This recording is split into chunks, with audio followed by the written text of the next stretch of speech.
अब आप तैयार हो जाइए। प्राइवेट स्कूल मनमानी फीस बढ़ाएंगे और सरकार उनका कुछ नहीं करेगी। 15% पेरेंट्स जब तक साइन नहीं करेंगे, आप स्कूल के द्वारा बढ़ाई हुई फीस को चैलेंज तक नहीं कर सकते, उसकी कंप्लेंट तक नहीं कर सकते। आपने किसी एक स्कूल की भी बढ़ी हुई फीस को वापस किया? आप तो कह रहे हैं सबको ऑडिट कर लिया। क्या डीपीएस द्वारका, जिसकी जांच आपके डीएम ने करके कहा कि स्कूल में बच्चों की हैरेसमेंट की जा रही थी, क्या एफआईआर कराने की भी शक्तियां आपके पास नहीं है? इससे साफ पता चलता है कि वो प्राइवेट स्कूल एसोसिएशन जो आपके संपर्क में है, जो आपकी पार्टी का हिस्सा है, उनकी तो आपने जरूर सुनी होगी, मगर अभिभावकों की आपने नहीं सुनी।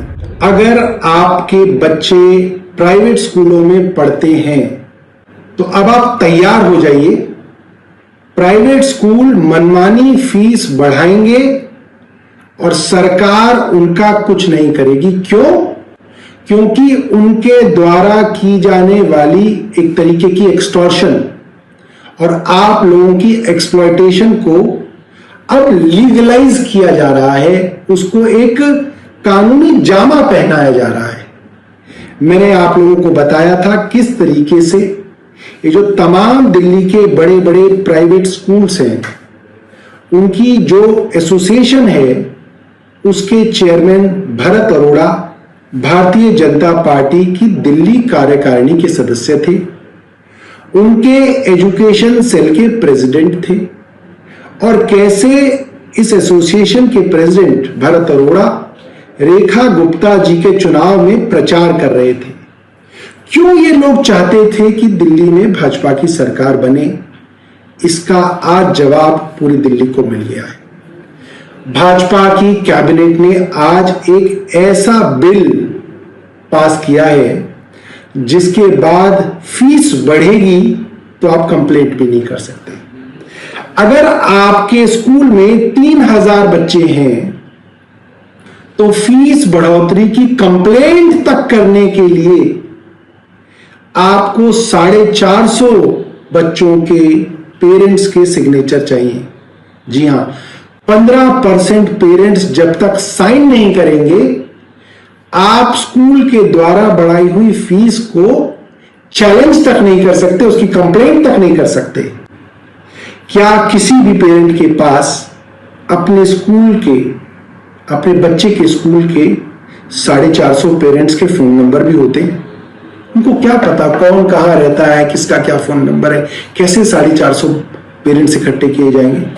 ये कानून बनाया ही इसलिए जा रहा है ताकि अब फीस बढ़ोतरी को आप चैलेंज ही ना कर पाए। इसके अंदर और भी कई बड़ी बड़ी खामियां हैं। सबसे बड़ी खामी जो मुझे लगी, आप कहते हैं कि इस कानून का नाम है Delhi school education transparency in fixation and regulation of fees. Transparency की बात आप करते हैं और आपने इस बिल को कैबिनेट में पास करने से पहले कोई कंसल्टेंसी आपने पब्लिक से नहीं की। पब्लिक कंसल्टेशन किसी भी कानून बनाने से पहले एक बड़ी अहम चीज होती है कि आप पेरेंट्स को बुलाइए, आप वेबसाइट पे इसको डालिए ड्राफ्ट को, पेरेंट्स से, अभिभावकों से पूछिए कि इसके अंदर क्या कमी लगती है, आप बताइए। ये तो आपने इस सीक्रेसी से इस एक्ट को बनाने की कोशिश की है कि इससे साफ पता चलता है कि वो प्राइवेट स्कूल एसोसिएशन जो आपके संपर्क में है, जो आपकी पार्टी का हिस्सा है, उनकी तो आपने जरूर सुनी होगी, मगर अभिभावकों की आपने नहीं सुनी। दूसरा, आपने कहा कि जो स्कूल की फीस तय करने वाली कमेटी है, इसका चेयरमैन स्कूल मैनेजमेंट का होगा, इसकी सेक्रेटरी स्कूल की प्रिंसिपल होंगी, इसके अंदर एक डी नॉमिनी होंगे, और जो 5 पेरेंट्स इसके अंदर होंगे उनके नाम लॉटरी द्वारा निकाले जाएंगे। और लॉटरी कौन निकालेगा? लॉटरी स्कूल निकालेगा। तो जाहिर सी बात है कि स्कूल ऐसे लोगों को इस कमेटी में डाल लेगा जो स्कूल के यसमैन होंगे या जिनको इस तरीके की कोई नॉलेज ही नहीं होगी। मैं आपको बता सकता हूं कि सरकार के बाकायदा प्रावधान थे, ये नोटिफाइड है कि पेरेंट्स टीचर्स एसोसिएशन के अंदर जो पेरेंट्स होंगे वो इलेक्शन द्वारा चुने जाएंगे, ताकि पेरेंट्स तय कर सके कि भाई कौन लोग हैं जो लोगों की आवाज उठा सकते हैं, पेरेंट्स की आवाज उठा सकते हैं, जिनको कानून की समझ है, जिनको अकाउंटिंग की समझ है। आप कैसे लॉटरी के अंदर तय कर देंगे कि किसको समझ है किसको नहीं है? ये पूरा का पूरा कानून स्कूल मैनेजमेंट्स का फायदा करने के लिए बनाया जा रहा है।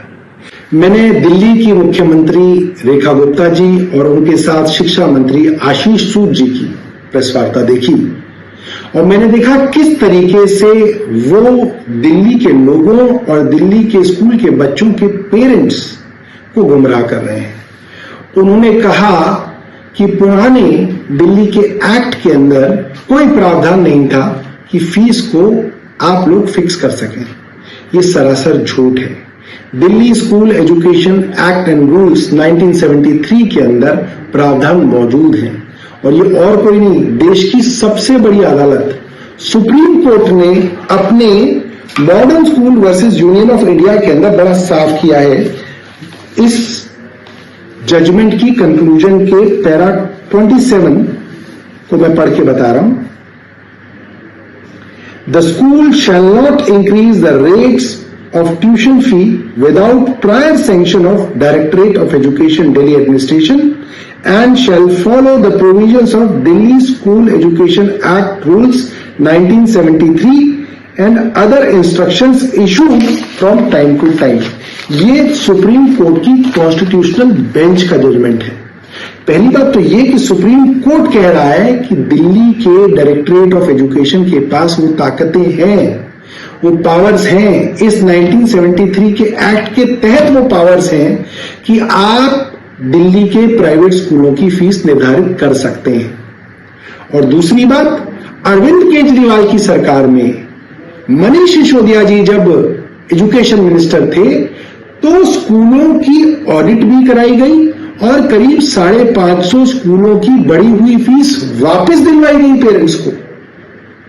इसीलिए हो सका क्योंकि एक्ट में प्रावधान है, क्योंकि सुप्रीम कोर्ट ने अपनी जजमेंट्स में ये पावर्स दी हैं। और इस प्रेस वार्ता में मंत्री जी ने पूरी दिल्ली को गुमराह करने की कोशिश की कि हाईकोर्ट ने फैसला पलट दिया है। मैं मंत्री जी से पूछना चाहता हूं कि क्या हाईकोर्ट सुप्रीम कोर्ट की कॉन्स्टिट्यूशनल बेंच का फैसला पलट सकता है? क्या ये संभव है? और अगर किसी हाईकोर्ट ने ऑब्जर्वेशन दे भी दी है तो मैं उनकी जानकारी के लिए बता देता हूं, पता नहीं उनके अफसरों ने उनको बताया या नहीं बताया। ये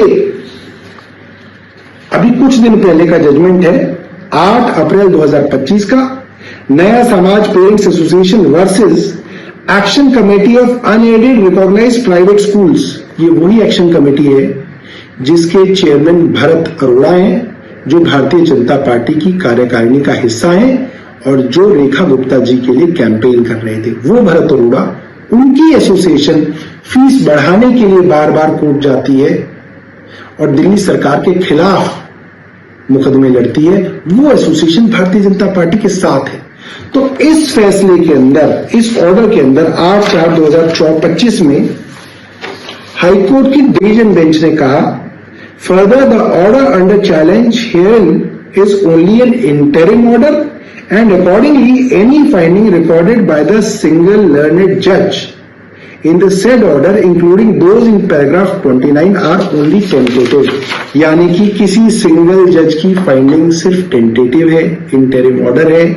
सुप्रीम कोर्ट की कॉन्स्टिट्यूशनल बेंच का ऑर्डर होल्ड करता है, मगर दिल्ली की भारतीय जनता पार्टी की सरकार जानबूझ के प्राइवेट स्कूलों के ऊपर कोई कार्रवाई नहीं करना चाहती। मैं दिल्ली की भाजपा की सरकार से पूछना चाहता हूं, अभी आपने एक हफ्ते पहले कहा कि आपने सब प्राइवेट स्कूलों का ऑडिट करा लिया है। इस प्रेस कॉन्फ्रेंस में भी मुख्यमंत्री जी ने ये कहा। अगर आपने सब प्राइवेट स्कूलों का ऑडिट करा लिया है तो वो ऑडिट रिपोर्ट्स आपने अब तक वेबसाइट पे क्यों नहीं डाली?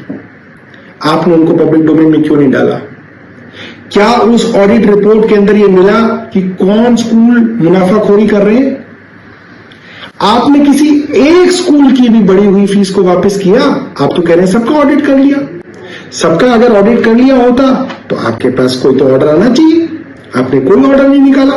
बाकी सारी पावर्स तो आप छोड़ दीजिए, बाकी सारी शक्तियां छोड़ दीजिए जो आप कह रहे हैं कि आपके पास वो शक्तियां नहीं है। क्या डीपीएस द्वारका जिसकी जांच आपके डीएम ने करके कहा कि स्कूल में बच्चों की हैरेसमेंट की जा रही थी, उनको क्लासरूम में नहीं भेजा जा रहा था, उनको लाइब्रेरी में कैद किया जा रहा था, क्या एफआईआर कराने की भी शक्तियां आपके पास नहीं है? वो तो दिल्ली पुलिस आपके पास है। अब तक उस स्कूल की प्रिंसिपल और मैनेजमेंट के ऊपर एफआईआर भी नहीं हुई है। इससे यह साफ है, शक्तियां तो हैं, आपके पास इच्छा शक्ति नहीं है। आप प्राइवेट स्कूलों के साथ मिलके दिल्ली के पेरेंट्स के साथ विश्वासघात कर रहे हैं, दिल्ली की मिडिल क्लास और दिल्ली की अपर मिडिल क्लास को एक्सप्लॉइट कर रहे हैं। जो फीस अभी अभी 1 अप्रैल को बढ़ी है, आपने उस फीस के बारे में कुछ नहीं किया, एक ऑर्डर नहीं निकाला आपने, और अब आप पूरी बात अगले साल के लिए डाल रहे हैं। इसका मतलब यह है, आप ये कह रहे हैं कि इस साल जो फीस बढ़ गई, किसी ने 20% बढ़ाई, किसी ने 57% बढ़ाई, किसी ने 80% बढ़ाई, उस सबको आपने लीगलाइज कर दिया। आपने मान लिया कि वो वैध है और सारी चीजों को अगले साल के लिए टाल दिया, और अगले साल के लिए ऐसा कानून बना दिया कि 3000 बच्चों के स्कूल में अगर फीस के खिलाफ शिकायत करनी है तो 450 अभिभावकों का सिग्नेचर चाहिए। आपने ये कानून सिर्फ और सिर्फ प्राइवेट स्कूल मैनेजमेंट के लिए बनाया है, उनकी प्रॉफिटियरिंग के लिए बनाया है, उनकी मुनाफाखोरी के लिए बनाया है, और दिल्ली की मिडिल क्लास और अपर मिडिल क्लास आपको इस विश्वासघात के लिए कभी माफ नहीं करेगी।